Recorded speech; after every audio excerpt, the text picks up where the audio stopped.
అంటే ఢిల్లీకి పోతుండు. ఈడ ఏడిదాన్నే ఈడ్చిపెట్టి ఢిల్లీలో గల్లీలు పట్టుకొని తిరుగుతుండు అని పడని పార్టీలు ఎగస్ పార్టీలు ఎంత ఎత్తిపోసినా అంత కుచ్బీనై నా రూటే సపరేటు అన్నట్టు రేవంత్ రెడ్డి సారు ఆయన పని ఆయన చేసుకుంటా పోతూనే ఉన్నాడు.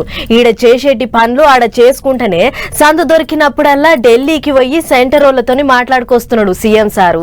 మరి అట్లా గీసారి ఎక్కడెక్కడ తిరిగిండు, ఏంది కథ అనేదంతా అట్లా పోయి ఒకసారి అరుసుకునిద్దాం పారి.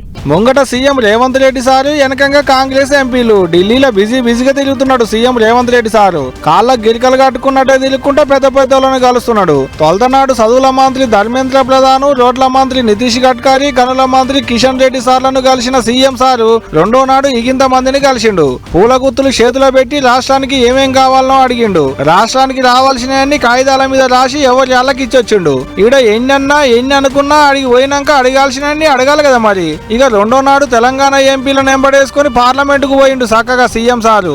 ఇగేటు చలికాలం సమావేశాలు అవుతున్నాయి కాబట్టి ఆడికి పోతే అందరు కలుస్తారు అనుకున్నట్టు కావచ్చు. అనుకున్నట్టే పోయి పైసల మంత్రి నిర్మలమ్మను కలిసి మా వాటా మాకు ఇయ్యాలని అడిగిండట.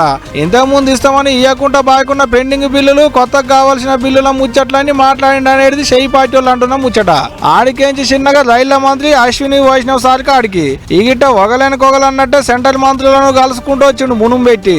రాష్ట్రానికి రావాల్సిన అడిగిండు. ఇక అంత దూరం పోయి ఉత్తగొస్తాడా చెప్పులే. అటంక ఢిల్లీలో ఉన్న షెయి పార్టీ పెద్దోళ్ళను కూడా కలుస్తాడట.